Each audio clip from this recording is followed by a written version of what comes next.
അശ്വതി ദയവായി തുടരുക. പി സി ജോർജ് ഇപ്പോൾ ടെലിഫോൺ ലൈനിലുണ്ട്. ശ്രീ പി സി ജോർജ്, കഴിഞ്ഞ 12 ദിവസമായി കൊച്ചിയിലെ ജനങ്ങൾ വിഷപ്പുക തിന്ന് ജീവിക്കുന്ന സാഹചര്യമാണ്, അങ്ങേക്ക് അറിയാവുന്നതാണത്. ഇന്നാണിപ്പോൾ ഈ വിഷയം നിയമസഭയിൽ എത്തിയത്. വലിയ തരത്തിൽ വാഗ്വാദങ്ങൾ നിയമസഭയിൽ ഉണ്ടായി. ഞാൻ മനസ്സിലാക്കിയിടത്തോളം പരിസ്ഥിതിയും മലിനീകരണ നിയന്ത്രണവും അടക്കമുള്ള വകുപ്പുകൾ മുഖ്യമന്ത്രിക്ക് കീഴിൽ വരുന്ന വകുപ്പുകളാണ്. എന്നാൽ കമ എന്നൊരക്ഷരം മുഖ്യമന്ത്രി ഈ വിഷയത്തിൽ ഇതുവരെയും പറയാൻ തയ്യാറായിട്ടില്ല. നേരത്തെ ഇപ്പോൾ കോവിഡ് കാലത്തടക്കം പക്ഷികൾക്കും തെരുവ് നായകൾക്കും ഉൾപ്പെടെ ഭക്ഷണം കൊടുക്കുന്നത് അടക്കം വലിയ കരുതൽ കാട്ടിയിട്ടുള്ള ആളാണ് മുഖ്യമന്ത്രി. പക്ഷേ കൊച്ചിയിലെ ദശലക്ഷത്തോളം വരുന്ന ജനങ്ങളുടെ ജീവനെ സംബന്ധിച്ച് വലിയ ആകുലതകൾ പ്രകടിപ്പിക്കുന്നതായി കാണുന്നില്ല. എന്താണ് അങ്ങേക്ക് ഈ വിഷയത്തിൽ പറയാനുള്ളത്? ഇന്ന് രാവിലെ മുതൽ ഒരു 2 മണി വരെ ഞാൻ എറണാകുളത്തുണ്ടായിരുന്നു. വിഷപ്പുക ഞാനും ഭക്ഷിച്ചിരിക്കുകയാണ്. വേറെ കൂടുതൽ പറയുന്നുണ്ട്. അതായത് ഇപ്പോ ആരോ പറയുന്നത് കേട്ട് മേയറുടെ ആ മഹത്വമൊക്കെ, ഞാൻ ആർക്കും എതിരല്ല, ആർക്കും അനുകൂലം. പക്ഷെ ഒരു സത്യം പറയാം, ഇപ്പോഴിരിക്കുന്ന ഭരണാധികാരികളെ മാത്രം കുറ്റപ്പെടുത്തിയിട്ട് കാര്യമില്ല. എല്ലാ കാലഘട്ടങ്ങളിലും കേരളത്തിൽ നിന്ന് മുഴുവൻ ഭരണാധികാരികളും ഈ വൃത്തികെട്ട ഈ മാലിന്യ ഇഷ്യൂയിൽ, ബ്രഹ്മപുര ഇഷ്യൂയിൽ പങ്കാളികളാണ് അല്ലെങ്കിൽ ഉത്തരവാദികളാണെന്ന് പറയേണ്ടി വരും. കാരണം എന്താണെന്ന് ചോദിച്ചാൽ, ഇന്ന് വരെ കേരളത്തിൽ മാലിന്യ സംസ്കരണത്തിന് ഒരു പ്രോജക്റ്റ് ഉണ്ടാക്കാൻ കഴിഞ്ഞിട്ടില്ല. ഇവിടെ മുഖ്യമന്ത്രിക്ക് എങ്ങനെ മിണ്ടാൻ പറ്റും? മിണ്ടിയാൽ അങ്ങനെ വായിക്കാത്ത വെള്ളം ഒഴിച്ച് കിടക്കാനേ പറ്റൂ. കാരണം അങ്ങേര് ഇപ്പൊ ജയിലിലോട്ട് പോകാൻ പോവാ. അതിന് വിശദാംശം ഇപ്പൊ കിടക്കുന്നു. ഇപ്പൊ അതിനുള്ള സമയം എല്ലാത്തിനും കിടക്കുന്നില്ല. എന്താ സംബന്ധിച്ച് 110 ഏക്കറിൽ ആ പ്രദേശത്ത് നാട്ടിലുള്ള മുഴുവൻ മാലിന്യങ്ങൾ പ്ലാസ്റ്റിക് ഉൾപ്പെടെ കൊണ്ടിട്ട് ഒരു 15 പൊക്കത്തിൽ നിറഞ്ഞു നിൽക്കുമ്പോൾ അതിനകത്തോട്ട് വെള്ളം ഒഴിക്കും. ഒരു മിനിറ്റ് 40,000 ലിറ്റർ വെള്ളം ഒഴിച്ചത് എന്തൊരു വൃത്തികേടായ ഇവന്മാര് കാണിച്ചത്. ഡയോക്സിനാണ്. മനസ്സിലായോ? എനിക്ക് പറയുമ്പം എനിക്ക് വായിൽ ഞാൻ ക്ഷണിക്കുക. മര്യാദയുള്ള ടി വിക്കാരുടെ എവിടെ എന്റെ വേദനയെ മുഴുവൻ പറയാത്ത ഇവിടെ ഉത്പാദിപ്പിക്കുന്ന സാധനം എന്താ കത്തിച്ചിട്ടില്ലേ? കത്തിച്ചുവിട്ട് എങ്ങനെയാണെന്നൊക്കെ നമുക്കറിയാം. കോർപ്പറേഷൻ 22 കോടി രൂപയ്ക്ക് ടെൻഡർ ചെയ്താ. 22 കോടി രൂപ കത്തിച്ചു തീർത്ത ഭാഗം അതാട്ടെ. അതൊക്കെ അന്വേഷിക്കട്ടെ.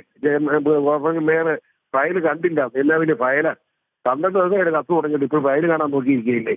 അങ്ങനെ നോക്കട്ടെ. ഞാൻ അതിനെ അങ്ങനെയൊന്നും കുറ്റപ്പെടുത്തുന്നില്ല. പക്ഷെ ഒരു കാര്യമുണ്ട്, ഈ 40,000 ലിറ്റർ വെള്ളം ഒരു മിനിറ്റിലേക്ക് 12 ദിവസമായിട്ട് വെള്ളം അടിച്ചുകൊണ്ടിരിക്കുകയാണ്. ഇത്രയും വലിയൊരു മര്യാദകളുണ്ടോ? തീ കിടന്ന പ്രശ്നമില്ലല്ലോ വെള്ളം ഒഴിച്ചാൽ. കാരണം നീറി വരികയല്ലേ വീണ്ടും.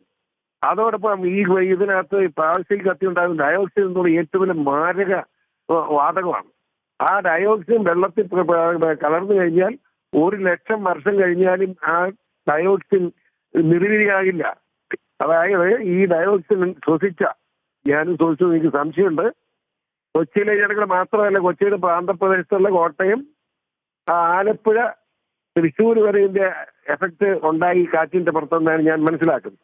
ഈ ജനങ്ങളെല്ലാം അനുഭവിക്കാൻ പോവുക. എന്തെല്ലാം ഈ ഡയോക്സിൻ കഴിച്ചാലുള്ള കുഴപ്പം?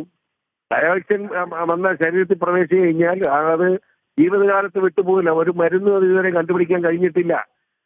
ഒന്നാമത് ഇമ്പോർട്ടന്റ് ആവും. അല്ല, സ്ത്രീകളാണെങ്കിൽ അവരുടെ പീരീഡ് മാറും, അവരുടെ സ്ത്രീത്വം നഷ്ടപ്പെടും. എന്ന് മാത്രമല്ല, ആണുങ്ങളാണെങ്കിൽ അവർ പുരുഷത്വം നഷ്ടപ്പെടും. ഇല്ലാത്ത മാരക രോഗങ്ങളൊക്കെ ഉണ്ടാവും. എന്ന് വേണ്ട എല്ലാവിധ ശാരീരിക അവശതകളും ഉണ്ടാവും. ഈ സാധനം ഉണ്ടായിട്ട് ഇപ്പോഴും ഞാൻ ചോദിക്കട്ടെ,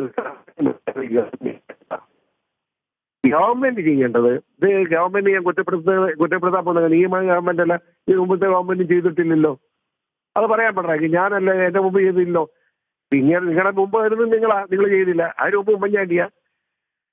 ആരുടെ മുമ്പ് ഇതൊരു വലിയ പ്രശ്നമായി വന്നിരുന്നില്ല. ഇത് സത്യം അംഗീകരിക്കുക. പക്ഷെ ഇനിയെങ്കിലും ചെയ്യേണ്ട ഇത് പഞ്ചായത്ത് ബേസിൽ ഇതിന് സ്കീം ഉണ്ടാവണം. മന്ത്രിമാര് തല കാണിച്ച് ഫോട്ടോ എടുത്ത് പത്രത്തിലാക്കി കൊടുക്കുന്ന നാറി പരിപാടി നിർത്തിയിട്ട് പഞ്ചായത്ത് മെമ്പർമാരെ ഇതേപ്പിക്കണം. എങ്ങനെയാണ് നമ്മുടെ കൊറോണയെ പിടിച്ചു നിർത്തി പഞ്ചായത്ത് മെമ്പർമാരുടെ 1ാം സ്ഥാനത്ത് വന്നത്? ആ പഞ്ചായത്ത് മെമ്പർമാരോട് ഓരോ വീടിനും ആ മാലിന്യം സംസ്കരിക്കാൻ സംവിധാനം ഉണ്ടാകണം. അത് നിസ്സാരം ചെയ്യാം. അതിന് കേന്ദ്ര ഗവൺമെന്റ് സഹായം വേണമെങ്കിൽ ടോട്ടലായിട്ട് 1000-ഓളം പഞ്ചായത്തിന്റെ പദ്ധതികൾ ഒരുമിച്ച് ഉണ്ടാക്കിക്കൊണ്ട് ഒരു ടീമിനെ വെക്കണം. ഇതിന്റെ സയന്റിസ്റ്റുകളുണ്ട്, അവരെ വിളിച്ച് ചർച്ച ചെയ്യണം. അവര് പറയും. ഇതൊന്നും അറിയാത്ത മണ്ടന്മാരെല്ലാം ഇറങ്ങിയിരിക്കുക. രാഷ്ട്രീയക്കാരൻ ഇതിനെപ്പറ്റി വിവരം വേണ്ടേ? വിവരമില്ലാത്തവരാണ് കൂടി ഉണ്ടാക്കുന്നത്. ഈ ശാസ്ത്ര സമയത്തെ വിളിച്ച് ഞാൻ ഒരു പേര് പറഞ്ഞ് ആരെയും ഉദ്ധരിക്കുന്നില്ല. അവിടെ അങ്ങനെ കൂടിയിട്ട് ഒരു പ്രോജക്റ്റ് ഉണ്ടാക്കി കേന്ദ്ര ഗവൺമെന്റ് കൊടുത്ത കേന്ദ്ര ഗവൺമെന്റ് അപ്പോഴേ കാശ് കൊടുക്കും. ഇത് കേന്ദ്ര ഗവൺമെന്റ് ഏറ്റവും പ്രധാന ക്ലീൻ കേരള പ്രോജക്ട് ഉണ്ടാക്കണം. ആ പേര് ഇപ്പോഴേ ഞാൻ പറയും, ക്ലീൻ കേരള. ഞാൻ ചോദിക്കട്ടെ, കാശ് കേന്ദ്ര ഗവൺമെന്റ് കിട്ടുന്നുള്ളത് ആർക്കെങ്കിലും സംശയമുണ്ടോ? നമുക്കറിയാമല്ലോ, ഇത്തവണ കേന്ദ്ര ബഡ്ജറ്റ് വന്നു, നമ്മുടെ സംസ്ഥാന ബഡ്ജറ്റ് വന്നു. സംസ്ഥാന ബഡ്ജറ്റ് കഴിഞ്ഞ് കേന്ദ്രമന്ത്രിയും സംസ്ഥാന ധനകാര്യ മന്ത്രിയും മുഖ്യമന്ത്രിയും കേന്ദ്രം തമ്മിൽ കേന്ദ്രം കളിപ്പിച്ചെന്ന് വിളിച്ച് പറഞ്ഞുകൊണ്ടിരുന്നു. ശരിയാണല്ലോ, നിങ്ങളും കേട്ടു കാണും, ഞാനും കേട്ടു, കേരളം മുഴുവൻ കേട്ടു. ഞാൻ അന്വേഷിച്ചുകൊണ്ടിരിക്കുകയാണ്. പക്ഷേ പിറ്റേ ദിവസം പാർലമെന്റ് സമ്മേളനത്തിൽ നമ്മുടെ പ്രേമചന്ദ്രൻ ചോദിച്ചു, കേരളത്തിന്റെ വിഹിതം കൊടുത്തോ, എത്ര കൊടുത്തു, എന്തായി? ബഹുമാനപ്പെട്ട ധനകാര്യമന്ത്രി നിർമ്മലാ സീതാരാമൻ ഫയല് പൊക്കി പിടിച്ചിട്ട് 41,000 കോടി രൂപ കേരളത്തിന് അർഹതപ്പെട്ടത് കൊടുത്തു കഴിഞ്ഞു എന്ന് പറഞ്ഞപ്പോ അപ്പൊ തൂക്കെടുത്തു. അപ്പൊ ധനകാര്യമന്ത്രി ഇവിടെ പറഞ്ഞു അത് ശരിയാ, കാശ് കിട്ടി. അപ്പൊ പിന്നെ വേറൊന്നും കുറ്റം. അപ്പൊ അത് അടുത്തത് IGST ഉണ്ട്, അത് തന്നിട്ടില്ല, 767 കോടി രൂപ തരാനുണ്ടെന്ന് പറഞ്ഞു. പിറ്റേ ദിവസം നിർമ്മലാ സീതാരാമൻ ഫയൽ ഓർഡർ ബുക്കി കാണിച്ചിട്ട് പറഞ്ഞു, ഇതാ IGST കൊടുക്കാനുള്ള 767 കോടി രൂപയും കേരള സർക്കാർ കൊടുത്തിരിക്കുന്നു. പിറ്റേ ദിവസം മന്ത്രിയോട് ചോദിച്ചു, മന്ത്രി അത് കിട്ടിയായിരുന്നു കേട്ടോ, ഞാൻ അറിഞ്ഞില്ല. അതുകൊണ്ട് ഊളന്മാരും മന്ത്രിമാരാ കേരളത്തിൽ. എന്തൊരു കഷ്ടകാലമാണ്. ഈ ധനകാര്യം മാന്യത കേട്ടോ, എന്നെ പറ്റി ഇതുകൊണ്ട് അവസ്ഥ കടേ പിണറായി പറയിക്കുന്നതായിരിക്കും. ഏതായാലും ഈ പ്രോജക്റ്റിലും കേന്ദ്രത്തിൽ സമർപ്പിച്ചാൽ ആവശ്യത്തിന് പണം കിട്ടും. പ്രോജക്റ്റ് ഉണ്ടാക്കണം, അങ്ങനെ കേരളത്തെ രക്ഷിക്കാനുള്ള നടപടിയിലേക്ക് ജനങ്ങൾ ഒന്നിച്ച് നീങ്ങണം. പ്രതിപക്ഷത്തെ കൂടെ കൈകടിച്ച് നിലവിലെ സാഹചര്യത്തിൽ ഇപ്പോൾ BJP നേതാക്കൾ ഉൾപ്പെടെ നേരത്തെ പറഞ്ഞിരുന്നത് കേന്ദ്ര സഹായം ഈ വിഷയത്തിൽ അഭ്യർത്ഥിക്കാൻ എന്തിനാണ് മടി, ദുരഭിമാനം വെടിഞ്ഞ് കേന്ദ്രത്തിന്റെ സഹായം അഭ്യർത്ഥിക്കണമെന്നതാണ്. പക്ഷെ നേരത്തെ പ്രളയം ഉൾപ്പെടെ ഉണ്ടായിരുന്ന സമയത്ത്, മറ്റ് ദുരിതങ്ങൾ കേരളം അനുഭവിച്ച സമയത്ത് കേന്ദ്രത്തെ സമീപിച്ചപ്പോഴൊന്നും ആ നിലയിൽ പരിഗണിക്കാൻ കേന്ദ്രം തയ്യാറായിട്ടില്ല എന്നൊരു വസ്തുത നമുക്ക് മുന്നിലുണ്ട്. ഇപ്പോൾ ഈ ഒരു തീപിടുത്തവുമായി ബന്ധപ്പെട്ട് കേന്ദ്രത്തെ സമീപിച്ചാൽ എന്തെങ്കിലും ഒരു ഗുണമുണ്ടാകുമെന്ന് അങ്ങ് കരുതുന്നുണ്ടോ? പ്രസ്താവന തെറ്റാണ്. കേന്ദ്രം സഹായിച്ചില്ല എന്ന് ശരിയല്ല. ഇതാണ് നുണപ്രചരണം. ഞാൻ ചോദിക്കട്ടെ, കഴിഞ്ഞ തെരഞ്ഞെടുപ്പിന് മുമ്പ് ഇവിടെ കൊടുത്ത കിറ്റ് ഏതാ?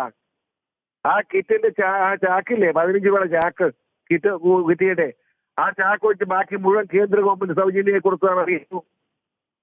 ഇത് സമ്മതിക്കില്ല കുമാര്. ഇത് ഞങ്ങളുടെ മുന്നേ വീട്ടിൽ കൊടുക്കുന്ന സഹാക്കന്മാര് ഞങ്ങൾ പിണറായിയുടെ വീട്ടിൽ നിന്ന് കൊണ്ടുവന്നാണ് കൊടുക്കുന്നത് കിറ്റ്. ആ കിറ്റ് ഗവൺമെന്റ് ആണിത്. ശ്രീ PC, പ്രളയകാലത്ത് കേരളത്തിന് നൽകിയ അരിക്കുൾപ്പെടെ കണക്ക് പറഞ്ഞ് കാശ് വാങ്ങിയ ആളുകളാണ്.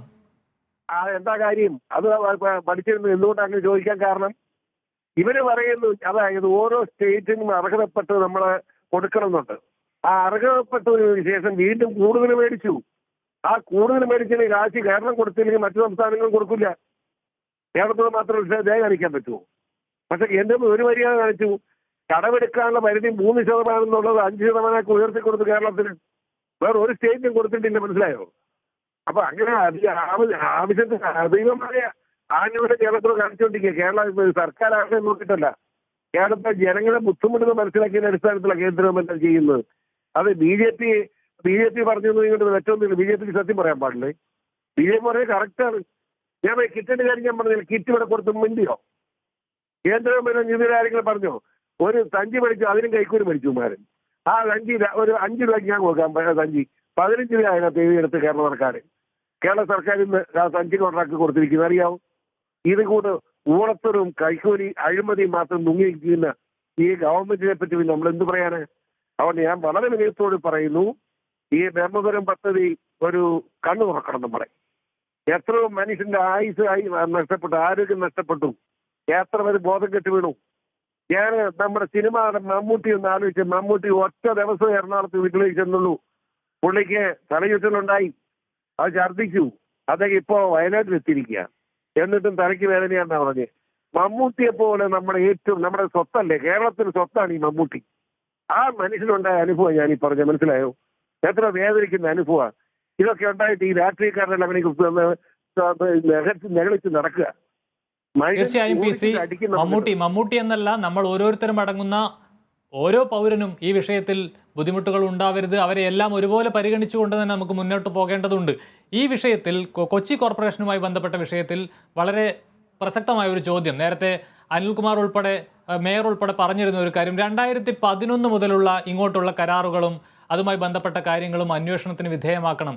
ഏത് അന്വേഷണവും ഞങ്ങൾ സ്വീകരിക്കുന്നു എന്നാണ് പറഞ്ഞത്. ഇതിൽ ഈ 2020 മുതൽ ഇങ്ങോട്ടാണ് LDF കൊച്ചി കോർപ്പറേഷൻ ഭരിക്കുന്ന സാഹചര്യം. അതിനു മുൻപ് ടോണി ചമ്മണിയും സൗമിനി ജെയിനുമൊക്കെ ശേഷമാണ് ഇപ്പോൾ LDF വന്നിട്ടുള്ളത്. ഈ കഴിഞ്ഞ 10 വർഷക്കാലത്തും ഇതൊക്കെ തന്നെയായിരുന്നില്ലേ കൊച്ചിയിലെ സാഹചര്യം? ഞാനൊരു അഭിപ്രായം പറയട്ടെ. എനിക്ക് ഈ തർക്കത്തിൽ എനിക്ക് പുച്ഛമാണ്. നീ ചെയ്തില്ല, ഞാൻ ചെയ്തില്ല. നമ്മൾ ആരും ചെയ്തില്ല എന്നുള്ള മര്യാദ, വർത്തമാനം പറയാനുള്ള മര്യാദ കാണിക്കട്ടെ. ഇങ്ങനെ മുനിസിപ്പൽ കോർപ്പറേഷൻ ചെയർമാൻ പറയാം ഞാനിപ്പോ വന്നോളൂ, തിരിവ് വന്നാൽ ഈ 2 കൊല്ലം ഉണ്ടാക്കാൻ പറ്റും നേക്ക്. അപ്പൊ ചാമണി കുറ്റം പറയും, ചാമണി ചാമണി ചെയ്യാൻ പറ്റായിരുന്നു. എന്റെ സംശയം ചോദിക്കുക. അപ്പോ ചാമണി ചെയ്തില്ല, കോർപ്പറേഷൻ ചെയർമാൻ ചെയ്തില്ല, പിണറായി വിജയനും ചെയ്തില്ല, നമ്മൾ ആരും ചെയ്തില്ല. ഞാനാ കുറ്റവെക്കുന്നവനാണ്. കാരണം ഞാൻ എന്റെ നാട്ടിലുണ്ട്, ഇതുവരെ അത് പരിഹാരം ഉണ്ടാക്കില്ല ഈരാറ്റുപേട്ട മുനിസിപ്പാലിറ്റിയിൽ. അപ്പോ ഇത് നമ്മുടെ മൊത്തമായ നമ്മുടെ ഒരു വിവരക്കേടും അറിവില്ലായ്മയായിരുന്നു. ഇപ്പോഴെങ്കിലും നമ്മുടെ ആളുകൾ മരിച്ചു വീഴുന്ന സാഹചര്യം ഉണ്ടായപ്പോഴെങ്കിലും ബോധം ഉണ്ടാകും. ഇനി അങ്ങോട്ടും ഇങ്ങോട്ടും രാഷ്ട്രീയം കുറ്റം പറഞ്ഞുകൊണ്ട് നടക്കാതെ എങ്ങനെ ഇതിന് പരിഹാരം ഉണ്ടാക്കാൻ മാർക്ക് കൊണ്ട് ഗവൺമെന്റ് വിളിക്കട്ടെ, ഞാൻ കൊടുക്കാം, നോട്ട് കൊടുക്കാം, അല്ലെങ്കിൽ നോട്ട് കൊടുക്കാം. മനസ്സിലായില്ലേ? അങ്ങനെ ശാസ്ത്ര ലോകമുണ്ട്, ശാസ്ത്രജ്ഞരെ വിളിക്കണം, അവരോട് സംസാരിക്കണം, അവരുടെ കമ്മിറ്റി എടുക്കണം, അവരോട് പറഞ്ഞാൽ കേരളത്തിൽ മുഴുവൻ പ്രോജക്റ്റ് ഉണ്ടാക്കാൻ പറ്റും. ആ പ്രോജക്റ്റ് കേന്ദ്ര ഗവൺമെന്റ് സമർപ്പിച്ച് ആ നിമിഷം കാശ് കിട്ടും. ക്ലീൻ കേരള പ്രോജക്റ്റ് കാശ് തരാതിരിക്കാൻ പറ്റില്ല കേന്ദ്രം. ചുമ്മാ കേന്ദ്രത്തെ കുറ്റം പറഞ്ഞിട്ട് ഒരു കാര്യമില്ല. എനിക്ക് ഉത്തരവാദിത്വമുണ്ട്. കേന്ദ്രം കാശ് തരും. എനിക്ക് ഉറപ്പ് വേണം പറയാനെങ്കിൽ. അതോടൊപ്പം ഇന്നിപ്പോൾ അങ്ങ് പറഞ്ഞതുപോലെ തന്നെ ഈ അങ്ങോട്ടും ഇങ്ങോട്ടും കുറ്റം പറയുന്നതിനപ്പുറത്തേക്ക് നമുക്ക് എന്ത് ചെയ്യാൻ കഴിയും എന്നത് തന്നെയാണ് ആലോചിക്കേണ്ടത്. നമുക്ക് എന്താണ് ഇനി ഇപ്പോൾ ഈ സാഹചര്യത്തിൽ നമുക്ക് എന്താണ് ചെയ്യാൻ കഴിയുക? അതോടൊപ്പം തന്നെ അങ്ങ് നേരത്തെ സൂചിപ്പിച്ചത് വളരെ പ്രധാനപ്പെട്ട ഒരു കാര്യമാണ്. ഈ ഡയോക്സിൻ അടക്കമുള്ള കാര്യങ്ങൾ ഇപ്പോൾ നമ്മൾ ശ്വസിക്കുന്ന ഈ വിഷവാതകം ഇന്നല്ല നാളെയാണ്, വരാനിരിക്കുന്ന തലമുറയ്ക്കാണ് ഒരു പക്ഷേ വലിയ ആഘാതമുണ്ടാക്കുക. അതോടൊപ്പം തന്നെ മറ്റൊരു പ്രധാനപ്പെട്ട കാര്യം, ഈ വെള്ളമടിക്കുക, അങ്ങ് പറഞ്ഞു ഓരോ മണിക്കൂറിലും ഇത്ര ദശലക്ഷം യൂണിറ്റ് വെള്ളമാണ് ഇവിടെ തളിച്ചുകൊണ്ടിരിക്കുന്നത്. 40,000 ലിറ്റർ ഒരു മിനിറ്റിൽ 40 ലിറ്റർ വെള്ളം ഒഴിക്കുന്നു. തീർച്ചയായും ഈ മാലിന്യത്തിൽ, ഈ രാസവസ്തുക്കളിൽ, കത്തിയ പുകയിൽ അടിച്ചുകൊണ്ടിരിക്കുന്ന ഈ വെള്ളം ഈ വിഷവാതകവും അത് വിഷദ്രാവകമായി ഒഴുകി കടമ്പ്രയാറിലേക്കും അതുവഴി ആലുവ പുഴയിലേക്കുമാണ് വരുന്നത്. ഈ ആലുവ പുഴയിലെ വെള്ളമാണ് കൊച്ചിക്കാരുടെയൊക്കെ വീടുകളിലേക്ക് വരുന്നത്. ആ നിലയിൽ ഒരു വലിയ ദുരന്തം കൂടി നമ്മളെ കാത്തിരിക്കുന്നില്ലേ? തീർച്ചയായിട്ടും 100% പറഞ്ഞ സത്യമാണ്. ഞാൻ കഴിഞ്ഞ ദിവസങ്ങളിൽ ഇത് തന്നെ പറഞ്ഞു, വീണ്ടും ആണയിട്ട് ഞാൻ പറയും ഇതാണ് സത്യം. ഇപ്പൊ കടപ്പുറയാറ്റിലേക്ക് വരുന്നത് ഈ ഡയോക്സിൻ എന്ന് പറഞ്ഞുകൊണ്ടല്ലോ, നമ്മുടെ തലമുറകൾ ഒരു 1 തലമുറയല്ല, ഒരിക്കലും പോവില്ല. ഇപ്പൊ പറയാം, ഈ വെള്ളത്തിലേക്ക് ചെന്ന് കഴിയുമ്പോൾ മത്സ്യം അത് തിന്നുന്നില്ലേ, മത്സ്യം വെള്ളം കുടിക്കുന്നില്ലേ, ശ്രദ്ധിക്കുന്നില്ലേ? ആ മത്സ്യത്തിന്റെ ശരീരത്തിൽ വരും. അത് കേരളത്തിൽ എല്ലാ സ്ഥലത്തും മത്സ്യം ചെല്ലും. ആ മത്സ്യം ചെല്ലുന്നതിനെല്ലാം ഡയോക്സിന് അടിമയാവും. എത്ര വലിയ ഭീകരത എന്നൊന്ന് ആലോചിച്ച് നോക്കി. എത്ര ഭീകരത! ഇതൊക്കെ മനസ്സിലാക്കാൻ കഴിയാതെ പോയാൽ എങ്ങനെ ഒക്കുന്നത്? ഇനിയെങ്കിലും ഉള്ളത് രക്ഷപ്പെടുത്തുക, ചാവട്ടെ എന്ന് മെല്ലെ ചിന്തിക്കാൻ നമുക്ക് കഴിയൂ. രക്ഷപ്പെടുന്നവർ രക്ഷപ്പെടട്ടെ. ആ രക്ഷപ്പെടുന്നവർ രക്ഷിക്കാനുള്ള ഉത്തരവാദിത്തമെങ്കിലും നമ്മളെല്ലാവരും ചേർന്നാണ് എന്റെ വിനയപുരത്തുള്ള അഭ്യർത്ഥന. വളരെ നന്ദി ശ്രീ PC ജോർജ്. ഈ വിഷയത്തിൽ കേരള വിഷനോടൊപ്പം ചേർന്ന് അങ്ങയുടെ അഭിപ്രായങ്ങൾ പങ്കുവച്ചതിന്. ഇപ്പോൾ AT അശ്വതി കൊച്ചിയിൽ തുടരുന്നുണ്ട് എന്നാണ് മനസ്സിലാക്കുന്നത്. അശ്വതി, നേരത്തെ കൗൺസിൽ യോഗത്തിന് ശേഷം വലിയ പ്രതിഷേധങ്ങളുണ്ടായി. അതിന് പിന്നാലെ പ്രതിപക്ഷം മേയറുമായുള്ള ചർച്ചയ്ക്ക് തയ്യാറാണ്. ഈ വിഷയത്തിൽ എന്താണ് ചെയ്യാൻ കഴിയുക എന്നത് സംബന്ധിച്ച് ചർച്ച ചെയ്ത് തീരുമാനിക്കാൻ തങ്ങൾ ഒരുക്കമാണ് എന്ന നിലപാട് സ്വീകരിക്കുകയും അതിനുശേഷം മേയറുമായി ഒരു യോഗം ചേരുകയും ചെയ്യുന്നുണ്ട് എന്നാണ് ഇപ്പോൾ മനസ്സിലാക്കാൻ കഴിയുന്നത്. ഏതു സാഹചര്യത്തിലാണ് ഇങ്ങനെയൊരു യോഗം? എന്താണ് അതുമായി ബന്ധപ്പെട്ട എന്തെങ്കിലും വിവരങ്ങൾ ലഭിക്കുന്നുണ്ടോ?